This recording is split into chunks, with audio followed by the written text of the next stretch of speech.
엄마, 저 사람이 누군데? 기자들이 쫙 깔려 있다고요. 회장님, 빠른 해명이 필요하실 것 같습니다. 회장 윤철아는 놀란 상황에 아무 말도 하지 못하였고 충격으로 주저앉은 그의 아내 최미라는 소리쳐 이야기했습니다.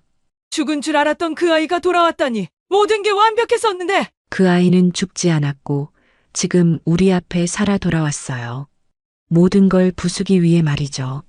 구독 버튼을 눌러주시면 매주 감동적인 실제 사연을 들려드립니다. 오늘의 사연 시작합니다. 그날 새벽 서울의 회색빛 고층 빌딩 사이로 윤철한 회장이 모습을 드러냈습니다.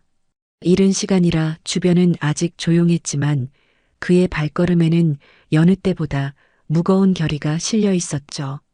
세계 1위 기업 대정그룹의 창립자이자 수십 년간 승승장구했던 그의 눈동자엔 왠지 모를 그림자가 드리워져 있었습니다. 모두가 강철한이라 부르며 그의 완벽함을 찬양했지만 그는 알고 있었어요. 이 선택이 어쩌면 인생의 마지막 도박이 될지도 모른다는 걸. 회장실에 도착한 그는 곧장 서류를 펼치지도 않은 채 창가에 섰습니다. 오래된 기침 소리가 허공을 가르며 울려 퍼졌고 그 침묵을 깨며 천천히 입을 열었죠. 후계자 말이야. 이제는 정할 때가 되었군. 비서실장 배진수는 그 말에 고개를 떨군 채 아무 대답도 하지 못했습니다. 30년을 윤 회장 곁에서 그림자처럼 지켜온 그였기에 이 말이 곧 폭풍을 몰고 올 신호탄이란 걸 누구보다 잘 알았죠. 윤 회장은 책상 위 서류를 가볍게 쳐다보다가 다시 창밖으로 시선을 돌렸습니다. 그 시선 너머엔 수십 년 전 잊어버린 듯한 이름 하나가 떠올랐습니다. 가슴 한켠에서 지금껏 단 한순간도 사라지지 않았던 그 이름. 재아. 그는 젊은 날 한순간의 실수로 혼의 아들을 가졌고 그 아이와 그 아이의 어머니를 세상의 시선에서 숨기려 애썼습니다. 그러나 끝내 그들은 사라졌고 그의 인생에서도 지워진 듯 살아왔죠. 어디 있든 그 아이를 다시 찾아봐. 배진수는 놀란 듯 눈을 들었지만 곧 묵묵히 고개를 끄덕였습니다. 그 이름 윤재아. 과거 한 번 수소문했으나 흔적조차 찾지 못했던 존재였고 더군다나 회장 부인 최미라 여사가 그 이름을 듣는 순간 얼굴이 굳어지며 자리를 박차고 나가던 모습이 뚜렷이 떠올랐죠. 그때부터 아무도 그 이름을 입 밖에 내지 않았습니다. 하지만 이제 윤 회장은 결심한 것이었습니다. 회사를 2딸 중 누구에게도 물려줄 수 없다는 것, 사위들은 더더욱 안 된다는 것, 그리고 유일하게 남은 핏줄의 주인공을 찾아야 한다는 것을요. 한편 그 시각 윤 회장의 자택에서는 전혀 다른 공기가 흐르고 있었습니다. 고급 가죽 소파 위 큰딸 윤소연의 남편 장규현은 고가의 위스키를 홀짝이며 태블릿을 넘기고 있었고 둘째 딸 윤지혜의 남편 민도훈은 전화기를 붙잡고 낮은 목소리로 무언가를 주고받고 있었죠. 그들은 겉으론 평온해 보였지만 내면은 서로를 뜯어먹을 기세로 치열하게 견제 중이었습니다. 장규현은 한껏 여유로운 척하며 웃었지만 실제로는 비서팀 여직원과의 불륜 관계가 회사 내부에 퍼질까 노심초사 중이었고 민도훈은 법무팀과 짜고 차기 임원 임명을 밀어붙이며 세력을 키우고 있었죠. 부회장직 임명권 조용히 밀어붙여. 회장님이 갑자기 무슨 결정을 내리실지 몰라. 그 전에 우리가 먼저 움직여야 해. 장규현은 비웃듯 낮게 코웃음을 쳤습니다.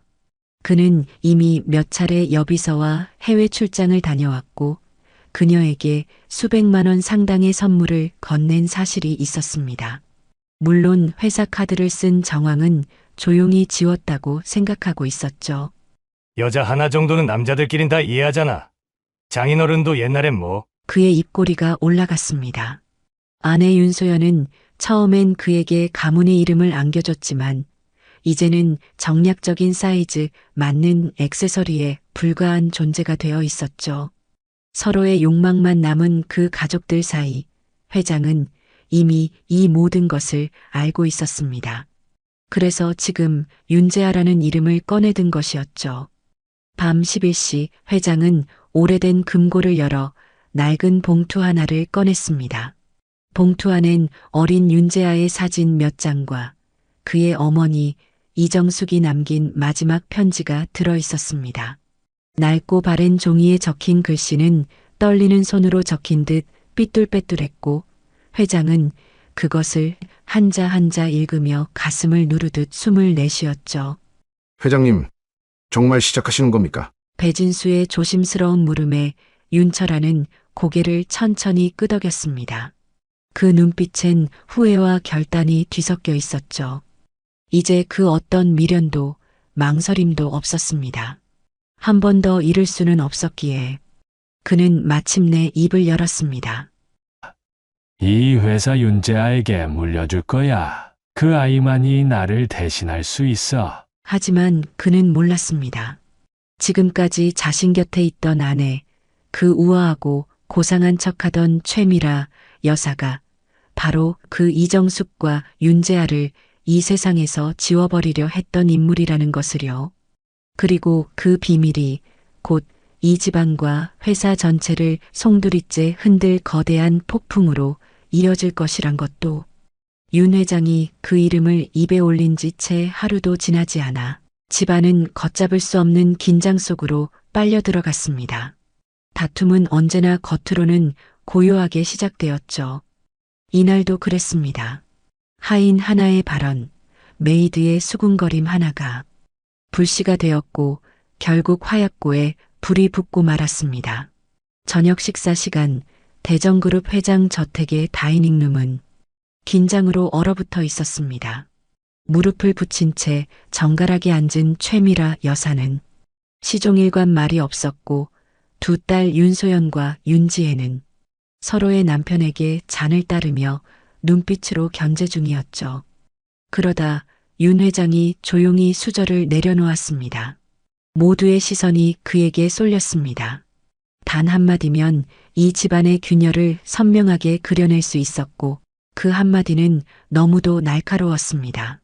이번 정기이사회 안건은 우계 구도에 관한 이야기다. 그 전에 말해야 할 게 있다. 우리 집에 잊혀졌던 가족이 있다. 윤소연의 젓가락이 식탁 위에 떨어졌고 윤지혜는 조용히 입술을 깨물었습니다. 최미라 여사는 아무 말이 없었지만 그녀의 눈빛은 순식간에 싸늘하게 얼어붙었죠. 아버지, 그게 무슨 말씀이세요? 가족이라뇨? 그 아이의 이름은 윤재하. 내 아들이었다. 이었다라는 과거형. 하지만 그것은 단순한 회상의 문장이 아니라 이 집안의 깊숙한 진실을 끄집어낸 선전포고였습니다. 그리고 그 말은 곧 최미라의 몸을 일으켜 세웠습니다. 여보, 지금 이 자리에서 그 이야기를 꺼낸다는 게 무슨 뜻인지 아세요?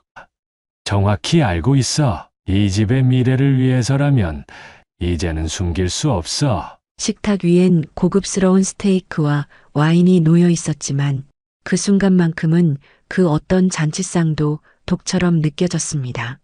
딸들과 사위들은 침묵했지만 서로의 눈빛엔 불꽃이 튀었습니다.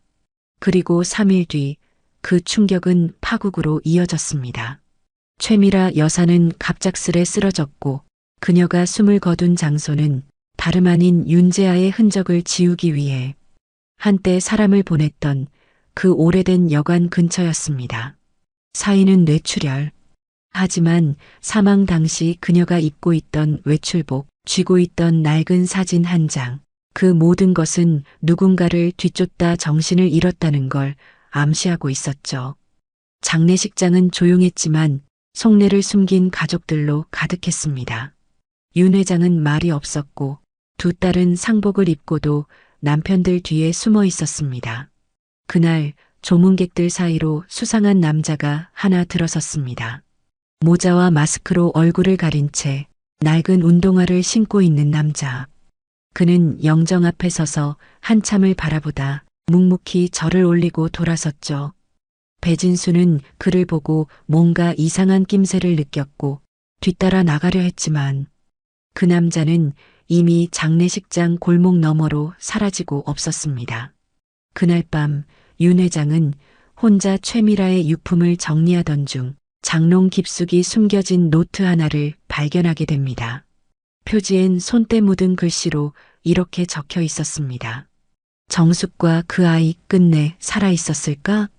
그 순간 윤철아는 손에서 펜을 떨어뜨렸고 눈빛엔 혼란과 분노가 뒤섞인 감정이 치밀어 올랐습니다. 정수가, 설마 너가 살아있는 거니? 그가 그토록 믿었던 아내. 오랜 세월 옆에 있어준 동반자라 생각했던 그녀가 사실은 모든 진실의 중심에 있었던 것이었습니다. 그리고 장례식 다음 날 아침 윤 회장의 휴대폰으로 도착한 한 통의 문자. 회장님, 그 아이 살아있습니다. 어디서부터 이야기해야 할까요? 보낸 사람은 배진수가 아닙니다. 윤재아도 아니었습니다. 그 문자엔 아무 이름도 번호도 뜨지 않았습니다. 하지만 회장은 확신했죠. 이제 판이 본격적으로 움직이기 시작했음을. 최미라 여사의 장례식이 끝난 지 사흘째 되던 날, 윤 회장은 여전히 그녀의 비밀 노트를 곱씹고 있었습니다. 무엇보다도 머릿속을 떠나지 않는 건 그 정체불명의 문자였죠. 회장님, 그 아이 살아있습니다. 그날 밤 윤 회장은 그 문자 속 번호로 전화를 걸었지만 상대는 받지 않았습니다. 이틀째 같은 시간 그 번호로부터 또 한 통의 메시지가 도착했습니다. 윤재아 이름만 바뀌었을 뿐 회장님 곁에 이미 있습니다. 정말 내 곁에 있다고? 바로 그날 오후 대전그룹 본사 앞에 한 여자가 나타났습니다. 30대 초반으로 보이는 세련된 복장의 그녀는 접수처 직원에게 이렇게 말했죠. 회장님께 서은재 대표가 왔다고 전해주세요. 비서실에 혼란이 퍼졌습니다. 서은재. 그 이름은 다름 아닌 최근 대정 미디어에 대규모 자금을 투자해 경영권 일부를 장악한 신흥 투자자. 하지만 아무도 그녀가 누구의 소개로 들어왔는지는 몰랐죠. 그녀는 재벌가 인맥도 없고 학력도 없는 인물이었습니다. 그러나 이 여자는 지난 10년간 윤재아의 삶을 지탱해준 유일한 스폰서이자 애인 그리고 사업 파트너였습니다. 윤재아는 죽은 줄 알았던 시절 다른 이름으로 살고 있었습니다. 김도현이라는 가명으로 서울 변두리의 사채 시장에서 굴러다녔고 우연히 만난 서은재에게 구해졌죠. 두 사람은 함께 사업을 시작했고 놀랍게도 그가 만든 작은 테크 회사를 은재는 대전그룹의 3차 협력사까지 밀어넣었습니다. 회장님이 찾으신 재아가 돌아왔습니다. 그런데 곧 모든 걸 알게 될 겁니다. 당신 가문이 그 아이에게 무슨 짓을 했는지. 그 시간 윤소연 장녀는 백화점 VIP룸에서 누군가와 몰래 만나고 있었습니다. 그 남자는 다름 아닌 윤지혜의 남편 민도훈의 비서였습니다. 그리고 그의 품에는 장규현이 최근 비서 여직원과 나눈 텔레그램 대화, 호텔 예약 내역, 심지어 회사 공금 유용 증거까지 담긴 자료가 있었습니다. 이걸 이사님께서 넘겨주신다니 정말 의외네요. 감사히 써먹겠습니다. 그녀는 알고 있었습니다. 남편 장규현의 바람은 오래전부터 시작된 일이었고 민도훈과 윤지혜 사이에 생긴 균열을 틈타 민 비서가 이중 플레이를 하고 있다는 것도요. 그러나 그녀 역시 그리 순진하지 않았습니다. 바로 다음 날 민도훈 비서가 탄 차량이 고속도로에서 전복되는 사고가 발생했고 그는 의식불명 상태로 실려갔습니다. 그리고 마침내 윤 회장은 비서 배진수와 함께 은밀히 마련한 장소에서 한 남자와 마주합니다. 회색 점퍼에 평범한 청바지, 그 남자의 눈빛은 무언가 복잡한 감정을 머금고 있었습니다. 윤 회장은 천천히 다가갔고 배진수가 조심스레 말했죠. 회장님, 이분이 윤자 씨입니다. 지금까지 김도윤이란 이름으로 살아왔습니다. 윤철아는 그 자리에 멈춰 섰습니다. 그토록 찾아 헤맸던 얼굴이 눈앞에 있었고 그토록 잊으려 했던 실수가 이제는 그 누구보다 선명한 눈빛으로 자신을 꿰뚫고 있었습니다. 처음 뵙겠습니다.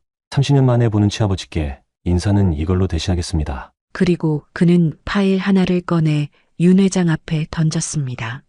그 안에는 대전그룹 내부의 경영 비리, 장규현의 불륜과 자금 횡령, 민도훈의 위증 계약, 심지어 최미라 여사가 사주한 정숙 실종 사건의 자취들까지 모두가 정리되어 있었죠. 그날 밤 윤 회장은 혼자 회사 본관 최상층 창문을 바라보며 중얼거렸습니다. 그래, 넌 돌아온 게 아니야. 복수하러 온 거였지. 하지만 그는 모릅니다. 윤재아가 꺼내려는 진짜 마지막 카드는 아직 보여주지 않았다는 거요. 그 카드가 펼쳐지는 순간 이 집안은 다시는 돌아올 수 없는 지경으로 향할 것입니다. 윤재아가 모습을 드러낸 다음 날 대전그룹의 새벽은 예사롭지 않았습니다. 사내 포털 게시판엔 한 통의 내부 고발 문서가 익명으로 올라왔고 내용은 충격적이었습니다. 글쓴이는 대전그룹 재무관리팀 소속, 그리고 문서에는 회장 일가 사위의 반복적 자금 횡령, 비서 성희롱 및 법인카드 유용이라는 항목이 빼곡히 담겨 있었죠. 이거 진짜야? 이 정도면 언론 터지는 거 시간 문제잖아. 1시간도 채 지나지 않아 YTN 경제부 속보 알림이 울려 퍼졌고 대전그룹 내부 고발 회장 사위 장규현 자금 유용 정황이라는 자막이 대형 LED 스크린을 타고 온 서울에 퍼졌습니다. 그 순간 윤소연의 핸드폰이 울렸습니다. 전화 너머 장규현의 음성은 거칠게 갈라져 있었습니다. 당장 끌어내려. 포털도 언론도 다 막아. 이거 나 죽이자는 거야? 그럴 자격이 있다고 생각 안 해? 소연은 이미 알고 있었습니다. 자신의 남편이 비서와 바람 피우고 사업 자금으로 사치와 외도를 즐겼다는 거려. 하지만 이제 그녀는 더 이상 침묵할 생각이 없었습니다. 남편의 타락을 발판 삼아 민도훈을 먼저 몰아낼 계획이었으니까요. 하지만 그날 오후 더 큰 일이 벌어졌습니다. 그 주인공은 다름 아닌 사위 A 장규현이었습니다. 그는 자신의 차 안에서 의식을 잃은 채 발견되었고 옆자리에는 수면제와 술이 섞인 흔적이 있었습니다. 일산 근교의 고급 골프장 주차장이었고 차 안에는 파쇄되지 않은 USB 하나가 남겨져 있었죠. 병원 응급실로 실려간 그는 간신히 생명은 건졌지만 이후 사흘간 혼수 상태에 빠졌고 회사 내부에선 이 사건을 두고 입에 담기 힘든 소문들이 퍼져나갔습니다. 자살 시도라고. 설마 그 장규현이 그런 선택을 할 리가 없잖아. 그 USB 안에 뭐가 들었는지 아세요? 민도훈이 회장실에서 몰래 빼낸 계약서 사본이었대요. 그리고 마침내 윤 회장은 그 USB의 존재를 보고받았습니다. 파일을 열자 수십 건의 불법 대출 승인서와 최미라 명의의 자금 세탁 기록이 정리되어 있었고 심지어 윤지혜의 남편 민도훈이 자신의 장모명의 계좌로 돈을 옮긴 정황까지 담겨 있었죠. 가족이란 이름으로 뭐든 덮고 살았지. 결국 내 손으로 회사를 망가뜨릴 뻔했군. 그날 저녁 윤재아는 다시 한번 윤 회장과 독대한 자리에서 그 USB의 사본을 꺼내 놓았습니다. 그리고 또 다른 한 장의 사진. 사진 속 인물은 놀랍게도 윤소연이 안마시술소에서 장규현이 아닌 다른 남성과 함께 찍힌 장면이었습니다. 그 남자, 그는 놀랍게도 민도훈의 개인 운전기사였고 이미 수사기관의 내사 대상이었던 인물이었습니다. 윤철아는 말없이 자리에서 일어나 정면에 걸린 대전그룹 창립 액자를 바라봤습니다. 자신이 일군 왕국. 그 왕국을 망가뜨린 건 외부가 아니라 자신의 가족이었습니다. 그리고 그날 밤 윤지혜는 남편 민도훈의 서재 컴퓨터를 몰래 열었고 그 안에서 숨겨진 녹취 파일을 하나 발견합니다. 재생 버튼을 누르자 그 안에서 들려온 목소리는 바로 자신의 어머니 최미라 여사였죠. 정숙이 그 여자 내가 직접 처리했다. 그 아이까지 지우지 않으면 우린 끝장이야. 윤지혜는 그 순간 세상이 무너지는 느낌을 받았습니다. 그리고 그 녹취는 다음 날 새벽 한 유튜브 채널을 통해 단독 공개되며 전국의 핫이슈가 됩니다. 장규현의 횡령 정황, 민도은의 위증 녹취, 그리고 회장님이 사망할 경우를 대비한 가사소송 대비각서, 전부 여기 있습니다. 그 말에 이사들의 얼굴이 일제히 굳었습니다. 그들은 오래전부터 대정그룹이라는 거대한 거인 안에서 윤 회장의 가족을 중심으로 줄을 서왔지만 지금 이 순간 그 중심이 바뀌고 있다는 것을 본능적으로 느꼈습니다. 조건은 간단합니다. 저는 지금 이 자리에서 대정그룹 공동대표직을 수락합니다. 동시에 회장직 승리열차를 즉시 시작해 주십시오. 순간 회의실 안은 숨이 막히도록 조용해졌습니다. 하지만 그 정적을 깨뜨린 건 단 한 장의 사진이었죠. 윤재아는 회의실 앞쪽 벽면 스크린을 켰고 거기에는 윤소연의 외도 사진, 사설 룸살롱 접대 장면, 그리고 장규현이 연관된 불법 정산 계약서가 연달아 노출됐습니다. 이건 그냥 참고용입니다. 물론 이게 언론에 흘러간다면 주하는 반토막, 브랜드는 퇴보, 그리고 법무팀은 바빠지겠죠? 이사들의 눈빛이 흔들렸고 그들 중 몇 명은 이미 윤재아 쪽에 줄을 섰습니다. 윤 회장은 일부러 이 자리에 오지 않았습니다. 그리고 이 사실을 전해들은 윤소연은 말없이 와인잔을 창밖으로 내던졌죠. 그녀의 손은 떨리고 있었고 전화기 너머로 들려오는 기자들의 질문은 하나같이 회장 후계자에 관한 것이었습니다. 그리고 그날 오후 4시 윤지혜는 비서실로 호출되었습니다. 회의실엔 윤재아만 앉아 있었고 테이블 위에는 노트북 하나 그리고 윤지혜의 불륜, 언론 유출용 사본 파일이 빨간색 글씨로 떠 있었습니다. 지혜씨, 난 복수하러 온 게 아닙니다. 단지 정리를 하러 온 거죠. 그럼 대체 뭘 원하시는 거예요? 공식적인 사과, 임원지 사퇴, 민도훈과의 이혼, 그리고 당신 어머니가 나와 우리 어머니에게 무슨 짓을 했는지 전 직원 앞에서 말씀하고 인정하세요. 윤지혜의 얼굴이 하얗게 질렸습니다. 그녀는 아직도 어머니 최미라가 저지른 일을 온전히 받아들이지 못한 채였습니다. 하지만 파일 속엔 어머니 육성뿐 아니라 민도훈이 말하던 어머니와의 공모 계획까지 담겨 있었고 이제는 선택지가 없다는 걸 알 수 있었죠. 제가 다 책임지겠습니다. 조건 따르겠습니다. 그녀가 눈물을 삼키며 말했을 때 윤재아는 고개를 끄덕이며 노트북을 닫았습니다. 그리고 말했죠. 아직 시작도 안 했습니다. 이제 겨우 첫 장을 넘긴 겁니다. 그 시각 윤 회장은 자택 정원에 앉아 있었습니다. 오래된 벤치, 붉은 단풍잎이 바람에 흩날리는 그곳. 그의 손엔 종이신문이 들려 있었고 일면엔 이렇게 적혀 있었습니다. 대정그룹 회장, 혼외 아들에게 경영권 물려주나? 그는 신문을 내려놓고 말없이 하늘을 올려다봤습니다. 표정엔 놀랍도록 담담한 미소가 떠올라 있었죠. 잘한다. 역시 내 아들이야. 윤재아가 공동대표 자리에 오른 날 대정그룹의 공식 홈페이지는 단 몇 시간 만에 마비 상태에 빠졌습니다. 기념 촬영도 없었고 임원들과의 악수도 생략되었습니다. 그 자리에 참석한 이사들의 표정은 한결같이 굳어 있었죠. 일부는 침묵했고 일부는 눈빛을 교환하며 모종의 불안한 흐름을 만들고 있었습니다. 그리고 누군가는 회장실이 아닌 비밀 채팅방에서 그날의 상황을 공유하고 있었죠. 계속 이렇게 놔두면 끝장입니다. 우린 기록을 가지고 있습니다. 움직일 때가 왔습니다. 민도훈은 그날 저녁 강남 모처의 고급 와인바에 한 남자를 불러냈습니다. 그는 과거 대정그룹 회계팀에서 근무하던 홍경표 실장. 불법 리베이트와 세탁 자료를 손에 쥐고 회사를 떠났던 인물이었죠.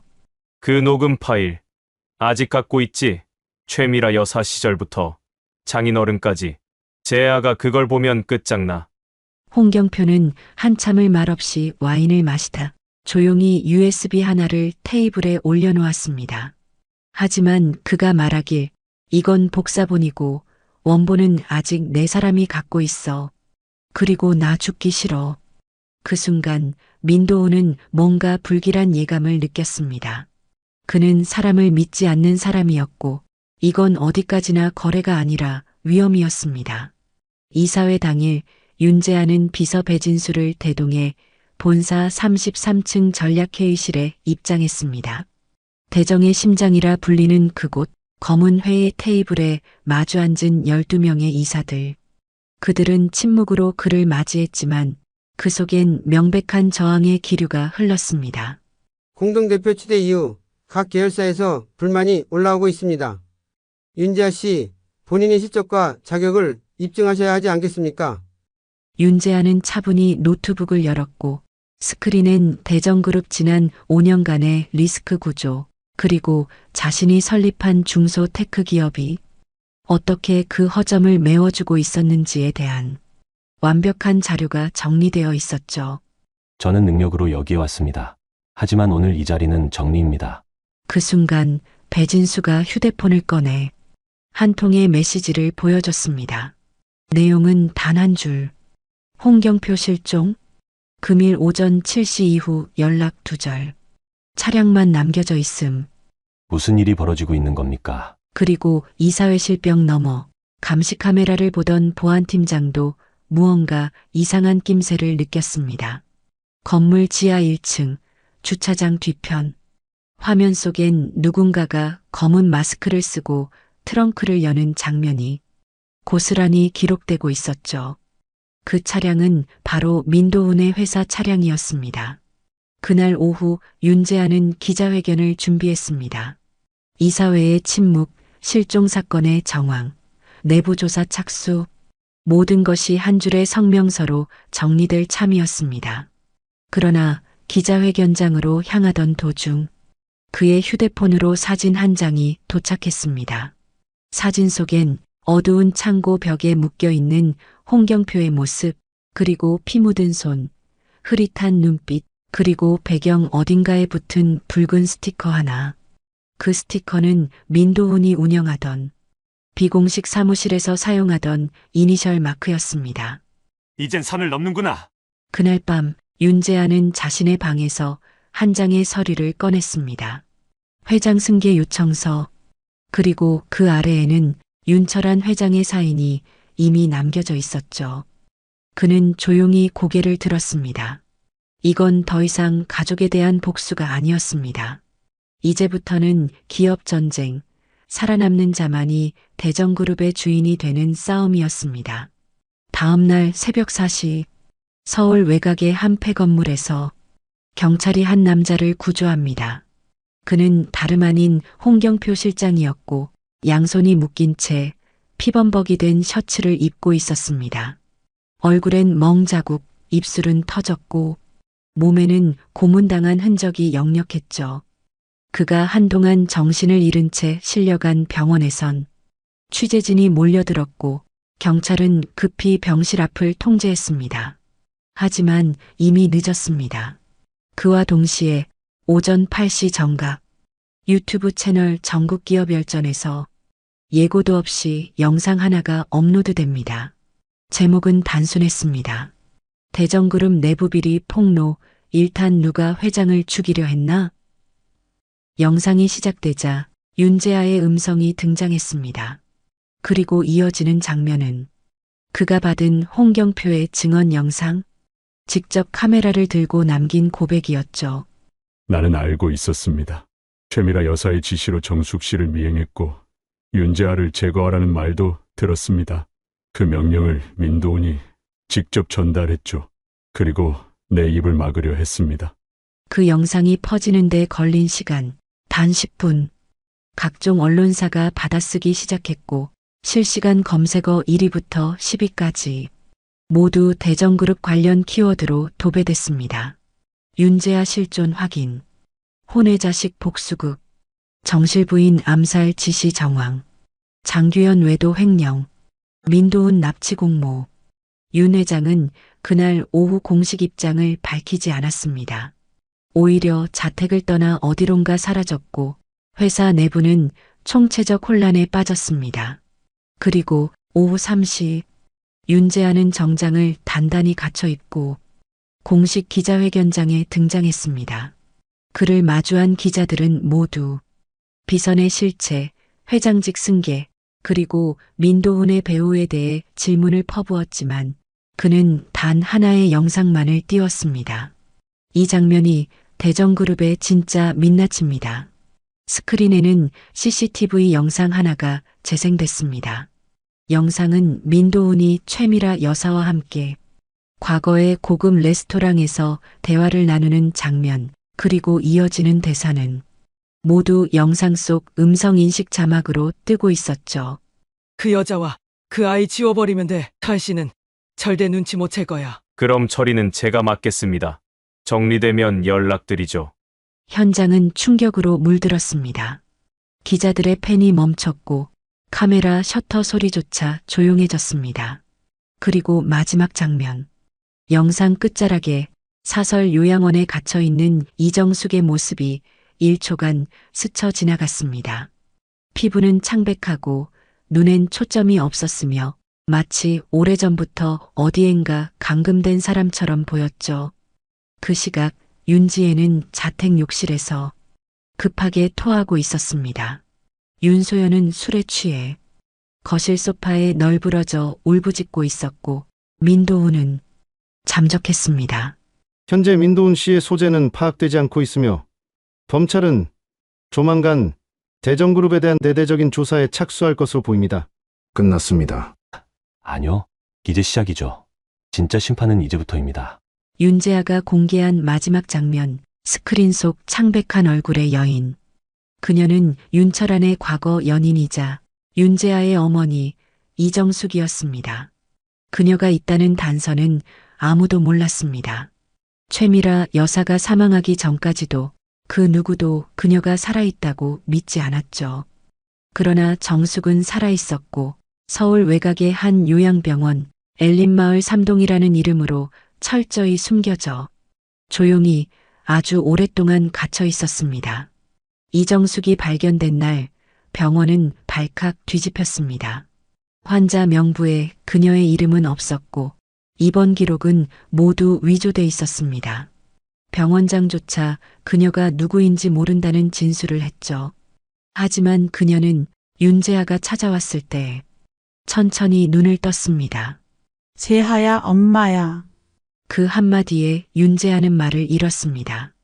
거의 20년 가까이 잊힌 목소리, 그 안엔 사랑도 미움도 용서도 모두 섞여 있었죠. 엄마, 정말 살아계셨구나. 정숙은 몇 날 며칠을 앓으며 정신을 회복했고 조용히 윤재아에게 과거를 이야기하기 시작했습니다. 그녀가 왜 사라졌는지, 어떻게 이곳에 갇히게 됐는지, 그리고 윤철안과의 시작이 어땠는지까지. 1979년 그해 봄 정숙은 대정그룹의 전신인 대정상사의 타자수로 일하던 22살의 여성이었습니다. 그녀는 회장이었던 윤철안과 비밀스러운 연애를 했고 그 관계는 의외로 진지했으며 두 사람은 결혼을 약속한 사이였습니다. 그러나 윤철안의 아버지 선대 창업자 윤 회장은 정숙의 출신을 문제 삼았고 결국 결혼은 무산되었죠. 정숙은 임신한 사실을 알게 되었고 그 사실이 윤 회장에게 전해졌을 무렵 이미 그는 정략 결혼으로 최미라와 약혼한 상태였습니다. 그 사람은 처음엔 말했었어. 자기가 책임지겠다고. 그런데 어느 날부턴가 연락이 안 됐었어. 대신 나를 찾아온 건 미라 씨였지. 최미라는 단 한 번 정숙을 만났고 그녀에게 말했습니다. 아이를 낳고 싶다면 도망쳐. 그 아이 이 집안에서 살아남을 수 없어. 아니면 나한테 맡기든가. 그리고 그 말을 끝으로 정숙은 극적으로 아이를 데리고 도망쳤고 이후 수년간 이름을 바꾸며 떠돌아다녔습니다. 하지만 어느 날 밤 사고로 가장된 사건이 벌어졌고 그 일로 인해 기억 일부를 잃은 채 감금 생활을 시작한 것이었습니다. 근데 그날 밤 이상한 게 하나 있었어. 그 집에 너랑 똑같이 생긴 아이가 하나 더 있었어. 그 말에 윤재아는 눈을 크게 떴습니다. 저랑 똑같이 생긴 아이요? 이정숙은 고개를 끄덕였고 그 순간 윤재아의 머릿속에 떠오른 건 윤소연이나 윤지혜가 아니었습니다. 오히려 자신이 알고 있는 가족 중 그 어떤 기록에도 없던 누군가의 모습이었습니다. 윤재아는 급히 병실을 나왔고 비서 배진수를 불렀습니다. 내 가족관계 기록, 그중 1980년부터 85년 사이 해외에 입양된 아이들 전수조사에 윤 회장 명의로 후원금 낸 병원까지 전부. 배진수는 아무 말 없이 고개를 끄덕였고 그의 눈빛엔 처음 보는 공포가 담겨 있었습니다. 왜냐하면 그 역시 알고 있었습니다. 그 시절 윤 회장 집안에 있었던 문서로 남지 않은 또 다른 아이에 대한 소문을요. 그날 밤 윤철아는 집무실에 홀로 앉아 한 장의 흑백 사진을 바라보고 있었습니다. 사진 속엔 어린아이 2명, 한 명은 윤재아, 그리고 나머지 한 명은 이름도 기록도 없는 그 아이였습니다. 그는 사진을 천천히 접어 서랍 깊숙이 넣으며 중얼거렸습니다.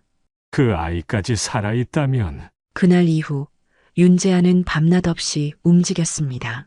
모든 기록, 병원, 고아원, 후원금 내역, 해외 입양 기록, 30년 전 윤 회장의 이름이 찍힌 모든 문서를 뒤지기 시작했죠. 비서 배진수는 해외까지 인맥을 동원해 대한청소년복지재단이라는 오래된 고아원 기록을 구해왔고 거기엔 이름이 없는 한 아이의 사진이 남겨져 있었습니다. 눈동자, 코끝, 턱선, 윤재아는 한눈에 알아봤습니다. 그 아이는 분명히 자신과 닮아 있었습니다. 그 아이의 태어난 연도는 1982년. 자신보다 딱 2살 어린 아이. 내 동생이었어. 하지만 기록은 거기서 멈췄습니다. 해외 입양으로 출국된 이력은 있으나 어느 나라로 어떤 가정으로 갔는지는 의도적으로 지워져 있었습니다. 더 놀라운 건 그 아이의 입양 서류에 붙어 있던 친모 기록의 이름이 이정숙이 아니라 최미라로 되어 있었던 겁니다. 윤재아는 머리를 감쌌습니다. 무엇이 진실인지, 누구의 피가 누구에게 흐르고 있는지 혼란스럽기 짝이 없었죠. 그리고 그의 혼란을 비웃기라도 하듯 며칠 뒤 도착한 한 통의 국제등기 우편, 보낸 주소는 캐나다 온타리오. 수신인 윤철한. 그 우편을 대신 받아든 윤재아는 봉투를 열었고 그 안에는 한 장의 사진과 영문으로 된 친자 확인 서류 복사본이 들어 있었습니다. 사진 속 남자. 그는 캐나다 토론토의 대형 로펌에서 일하는 변호사였고 이름은 앤드류 한앤드루한. 그리고 DNA 결과는 이렇게 적혀 있었습니다. 윤철한 씨와 앤드류 한 씨는 북의 유전자 일치율 99.7%. 윤재아는 무너졌습니다. 자신이 유일한 피부치라고 믿었던 그 운명, 그 상처, 그 분노의 정체성 자체가 순식간에 갈라지는 기분이었죠. 그럼 난 그 사람한테 선택조차 아니었단 말이야? 같은 시각 윤 회장은 자택 서재에 앉아 30년 전 자신이 직접 적은 편지 한 통을 읽고 있었습니다. 그는 누군가에게 돈을 보냈고 그 돈은 한 아이의 인생을 지우는 대가였죠. 앤드류는 지혜로, 제아는 능력으로 어쩌면 난 선택받을 아들을 찾으려 했던 걸지도 모르지. 하지만 그 어떤 선택도 스스로에게 돌아오고 있다는 걸 이젠 그는 알고 있었습니다. 그의 휴대폰에 한 통의 문자가 도착했죠. 윤 회장님, 그 아이가 한국에 입국했습니다. 그리고 기자회견을 준비 중입니다. 그날 밤 윤재아는 어머니 정숙이 잠든 병실 앞에 서 있었습니다. 창밖에는 첫눈이 내리고 있었고 그는 한참을 침묵하다 이렇게 말했죠. 엄마, 만약 내가 아들이 아니었다면, 그 사람한테 이용만 당한 거라면, 그래도 난 이 복수를 멈추지 않을 거야. 다음 날 아침 한강 북단 고속도로 휴게소 CCTV에는 어떤 남자가 입국 게이트를 빠져나오는 모습이 잡힙니다. 그는 검은 코트를 입고 서류 가방을 들고 있었죠. 그의 옆에는 여성 리포터 한 명이 동행하고 있었고 그녀의 손엔 대한민국 국회 출입증이 들려 있었습니다. 그가 기자회견장 단상 위로 올라서며 말없이 카메라를 바라봤습니다. 그 남자의 입에서 또 하나의 지옥 같은 이야기가 시작되려는 순간이었습니다. 11월 28일 오전 9시 서울 여의도 대정홀 앞은 언론사 카메라와 방송 차량들로 마비된 상태였습니다. 이날 열릴 긴급 기자회견은 대정그룹 창립 이래 최초로 비공식 후계자가 정면으로 등장하는 자리였죠. 그리고 그 중심에 서 있는 남자, 앤드류 한, 캐나다 국적의 변호사, 로펌 파트너, 그리고 무엇보다도 윤철한의 친자. 그는 검은 수트를 입고 차분한 말투로 기자들을 바라봤고 그 옆엔 여성 리포터가 통역을 맡고 있었습니다. 안녕하세요. 제 이름은 앤드류 한입니다. 1982년 한국에서 태어났고 1984년 해외로 입양됐습니다. 그리고 최근 제 생물학적 아버지가 윤철한 회장님이라는 것을 확인했습니다. 그 말 한마디에 플래시 세례가 쏟아졌습니다. 누군가는 입을 틀어막았고 기자들은 앞다퉈 마이크를 내밀었습니다. 윤 회장님이 이를 알고 계셨습니까? 윤자 씨와의 관계는 어떤가요? 그는 저의 친형입니다. 하지만 우린 처음 만나는 사이죠. 그리고 그는 꺼내들었습니다. 한 장의 봉투, 그 안엔 DNA 검사 결과, 출생 증명서, 그리고 가장 충격적인 문서 윤철한 회장 자필로 작성된 유언장 초안 사본이 들어 있었습니다. 이 서류에 따르면 저는 법적 상속 대상으로 지정되어 있습니다. 오늘 이 자리에서 제 권리를 요구합니다. 그날 오후 1시 대정그룹 긴급 이사회가 열렸습니다. 윤 회장은 예상보다 이른 시각에 모습을 드러냈고 말없이 단상에 올라 마이크 앞에 섰습니다. 한참을 말없이 서 있던 그는 모든 임원과 이사들, 기자들 앞에서 천천히 고개를 끄덕였습니다. 맞다, 앤드류는 내 아들이다. 그 한마디로 대정그룹은 말 그대로 두 동강 났습니다. 윤 회장의 인정은 곧 상속구도 재편을 의미했고 주가는 18% 급락, 해외 파트너십 계약 3건이 보류되며 시장 전체가 출렁였습니다. 윤재하는 그 소식을 회장실에서 조용히 듣고 있었습니다. 그의 표정엔 흔들림이 없었지만 누가 보더라도 그의 눈빛은 전에 없이 차가워져 있었죠. 어떻게 하시겠습니까? 피로 시작된 전쟁은 이제 실력으로 끝내야죠. 그는 곧바로 그룹 계열사 중 가장 핵심인 대정이노베이션 경영전략회의에 참석했고 그 자리에서 미래 신사업 투자 전면 개편안을 발표했습니다. 그 안엔 그가 과거 설립했던 벤처기업들과의 기술 제휴안이 포함돼 있었고 그는 당당히 선언했습니다. 이제부터는 실적으로 말하겠습니다. 법적 상속자든 피부치든 상관없습니다.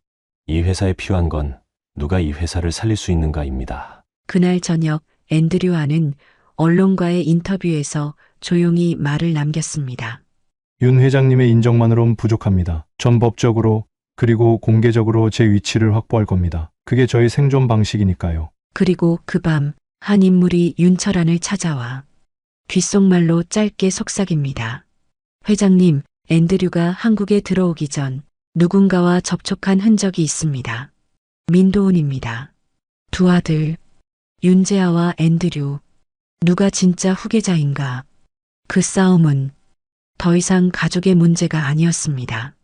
국가의 주식시장, 기업의 존망, 수십만 명의 생계가 걸린 냉혹한 정글의 시작이었습니다. 기자회견 이후 대정그룹은 두 명의 아들을 가진 기업이 되었습니다. 언론은 두 인물의 사진을 나란히 배치하며 피해 경쟁이라는 자극적인 타이틀을 붙였고 각 계열사는 조용히 양쪽 중 하나의 줄을 서기 시작했죠. 이사회 내부도 분열되었습니다. 기존 경영 라인은 윤재하를 지지했지만 신규 자산관리팀과 해외전략본부는 앤드류에게 기울기 시작했죠. 앤드류는 말없이 움직였지만 그의 곁에는 한 사람이 조용히 나타나 있었습니다. 바로 민도훈. 민도훈은 앤드류의 입국 전부터 접촉을 시도했고 그는 앤드류에게 이렇게 말했습니다. 재아, 그자는 피만 같을 뿐 이 회사에 남아야 할 이유가 없습니다. 제가 정보를 드리겠습니다. 단, 그자를 이사회에서 몰아내 주십시오. 앤드류는 잠시 생각하다가 조용히 손을 내밀었습니다. 협상합시다. 당신이 이사표 3장을 확보하면 난 당신을 전략기획 총괄로 임명하겠습니다. 거래는 성사되었습니다. 앤드류는 민도훈을 자신의 정보 브로커로 삼고 민도훈은 윤재아의 움직임을 실시간 보고하기 시작했죠. 그 시각 윤재아는 한참 이노베이션 2차 구조조정 안건을 준비 중이었습니다. 그는 몰랐습니다. 자신의 보좌역 비서 정하윤이 민도훈에게 모든 회의 문건을 빼돌리고 있다는 사실을요. 이번 구조조정 리스트엔 앤드류 쪽 계열사만 타깃이더군요. 회장 아드님께서는 아주 공격적으로 나가시네요. 좋습니다. 전선이 명확해야 정리도 쉬워지죠. 그리고 그 자료는 그대로 앤드류의 손에 들어갑니다. 그는 곧장 이사회에 윤재아의 사적 경영 의혹을 제기했고 공식 안건으로 상정되게 만들었습니다. 3일 뒤 이사회 본회의. 표결 직전 앤드류는 배진수를 호출합니다. 그 말에 앤드류는 미소를 지었고 표결은 곧 시작되었습니다. 총 12인의 이사. 과반이 넘으면 윤재아의 공동대표직은 박탈됩니다. 표는 하나씩 개표되었고 윤재아는 손가락으로 테이블을 두드리며 숫자를 세고 있었죠. 7대5. 탈락 직전입니다.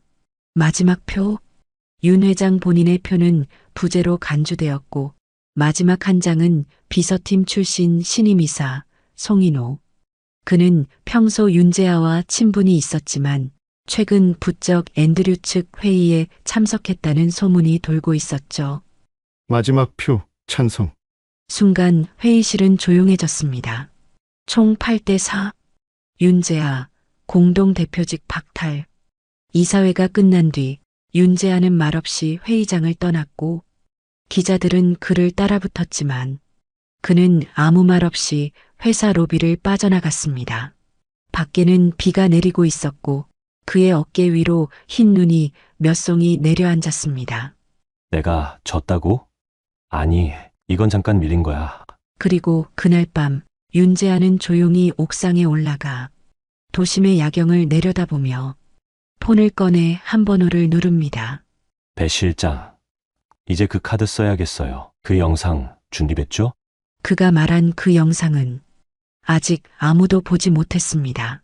하지만 단 한 명 윤철한만은 알고 있었습니다. 그 영상이 세상에 나오는 순간 대전그룹은 회복 불가능한 불신의 블랙홀로 빠지게 된다는 것. 그리고 그 영상 속엔 앤드류조차 모르는 윤철한의 진짜 죄가 담겨 있었죠. 서울 한복판의 밤은 조용했지만 대전그룹의 심장은 폭풍 전야처럼 요동치고 있었습니다. 윤재아의 공동대표직 박탈 이후 언론은 앤드류의 합법 상속자 타이틀을 앞다퉈 다루었고 시장 반응도 그의 편에 기울어 보였습니다. 그러나 그 누구도 알지 못했습니다. 그 조용한 분노 속 윤재아가 무엇을 준비하고 있었는지, 그리고 그가 꺼내려는 영상이 단순한 폭로가 아닌 붕괴를 부르는 트리거라는 것을요. 그 영상은 오랜 시간 동안 봉인되어 있었습니다.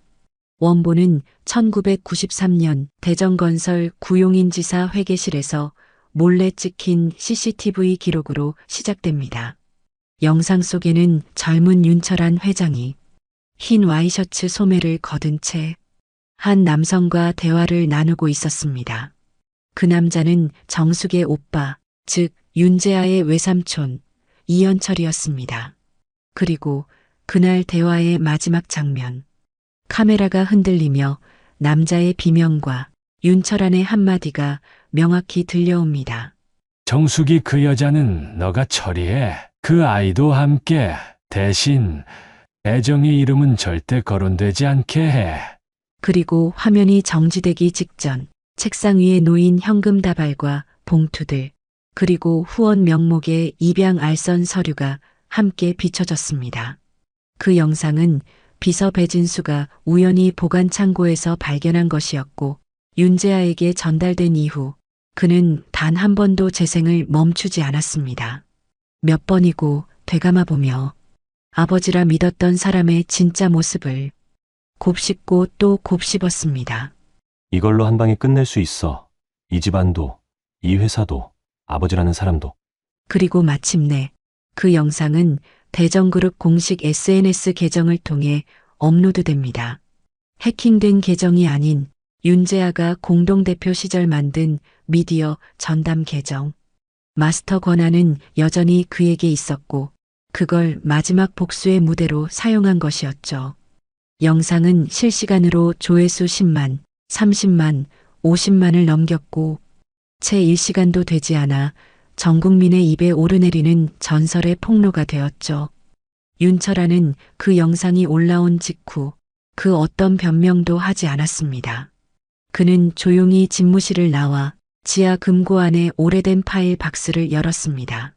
그 안엔 과거 자신이 직접 처분했던 이현철의 사망 기록, 그리고 이정숙 사망 신고서, 사본이 담겨 있었습니다. 그는 두 손으로 얼굴을 감싸주며 한참을 침묵했습니다. 결국 내가 시작했고 내가 끝나야겠지. 다음 날 새벽 윤철아는 대전그룹 공식 홈페이지에 자필로 작성한 입장문을 올렸습니다. 모든 책임은 저에게 있습니다. 지금까지 숨기고 싶었던 과거가 결국 진실이 되어 돌아왔습니다. 이 회사는 제 욕망으로 시작됐고 제 죄로 인해 무너지고 있습니다. 그는 사퇴를 선언했고 모든 직책에서 물러났습니다. 언론은 아비규환이 되었고 회사 주가는 하루 만에 32% 폭락했습니다. 신용등급은 하향 조정되었고 계열사 4곳의 대표들이 줄줄이 사표를 냈죠. 윤재아는 아무 말도 하지 않았습니다. 단 한 번의 인터뷰도 하지 않았고 카메라 앞에 서지도 않았습니다. 그는 단 하나 이정숙의 병실 창가에 앉아 손을 꼭 쥔 채 이렇게 말했습니다. 엄마, 이제 다 끝났어요. 그 사람도, 그 사람의 이름도. 그러나 그 영상이 퍼지고 나서 딱 하루 후 한 이메일이 윤재아에게 도착합니다. 보낸 사람은 앤드루 한. 제목은 단순히 To My Brother. 열린 메일 속엔 단 한 문장이 적혀 있었습니다. 이제 내 차례야. 윤재아는 그날 저녁 어머니 정숙의 병실 앞 복도에서 노란 전등 불빛 아래 앉아 있었습니다. To My Brother. 그 한 문장이 담긴 이메일 속 앤드류는 어떤 파일 하나를 첨부해 왔습니다. 제목은 이렇게 적혀 있었죠. 윤철한, 당신의 두 얼굴 국제인권감시단 보고서 첨부. 윤재아는 처음엔 믿지 않았습니다. 하지만 파일을 열자 눈을 가늘게 뜰 수밖에 없었죠. 그 안엔 윤 회장이 1990년대 중반 동남아시아 법인에서 비자금 세탁과 미성년 노동력 착취를 주도했던 기록과 서명, 그리고 그 사건을 해외 언론에 흘린 사람이 앤드류 자신이었다는 사실이 담겨 있었습니다.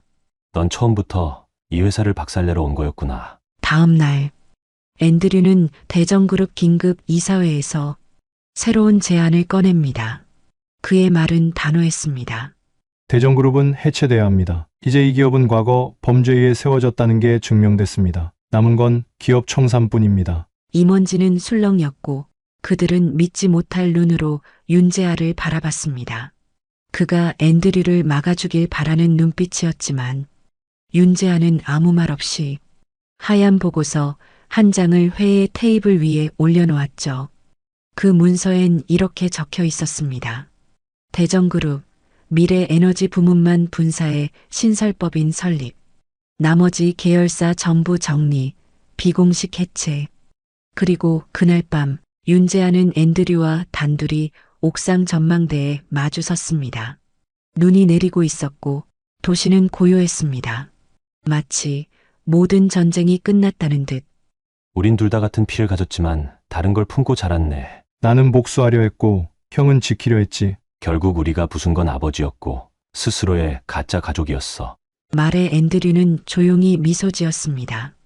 그리고 그의 손에 들려있던 대정 해체 결의서에 본인의 서명을 천천히 새겼습니다. 그 순간 가문의 수십 년 역사가 종이 한 장으로 산산조각 났습니다. 그 후 대정그룹은 정리라는 이름의 종말을 맞이합니다. 계열사 7곳은 매각, 회장 사무동은 철거, 주가는 상장 폐지 절차를 밟았고 대한민국의 전설적 재벌가는 그렇게 역사 속으로 사라졌습니다. 그러나 폐허 위에도 새싹은 피었습니다. 윤재아는 본인의 기술 기업을 중심으로 정숙재단을 설립했고 아동교육과 고아원 지원 사업에 착수했습니다. 그 재단의 로고 아래엔 이렇게 적혀 있었죠. 우린 모두 남겨진 아이였다. 2025년 봄, 정숙은 어느 작은 재단 개소식에 참석해 꽃다발을 들고 웃고 있었고 윤재아는 연단에 올라 자신의 새 회사를 소개했습니다. 그의 옆엔 더 이상 형도 동생도 아닌 앤드류라는 이름의 동료가 고개를 숙인 채 함께 서 있었습니다. 핏줄은 때론 저주입니다. 하지만 우리가 선택할 수 있는 건 그걸 뛰어넘을 다른 삶입니다. 핏줄이란 건 때로는 축복이기도 하고 때로는 저주이기도 하죠. 이야기의 끝에서 우리가 보게 된 건 가문이라는 이름 아래 가려졌던 진실과 그 진실을 마주한 사람들의 선택이었습니다. 윤재아가 택한 길은 복수가 아닌 정리, 앤드류가 보여준 건 파괴가 아닌 청산이었고 결국 두 사람은 자신이 짊어졌던 피의 굴레에서 스스로를 꺼내는 선택을 했습니다. 여러분이라면, 그 가문에 태어났다면, 그 아버지를 가졌다면 어떤 선택을 하셨을까요? 오늘 이야기는 여기까지입니다. 끝까지 함께 해주셔서 정말 감사드려요. 이처럼 인생의 깊은 상처와 비밀을 담은 이야기, 앞으로도 매주 여러분 곁으로 찾아올 예정입니다. 혹시 지금 여러분 마음속에도 이런 이야기 하나쯤 떠오르셨나요? 그렇다면 아래 빨간 구독 버튼 눌러주시고 좋아요도 한번 꾹 눌러주세요. 다음 이야기에서는 더 큰 충격과 더 깊은 감동으로 찾아오겠습니다. 오늘도 건강하고 따뜻한 하루 되세요. 감사합니다.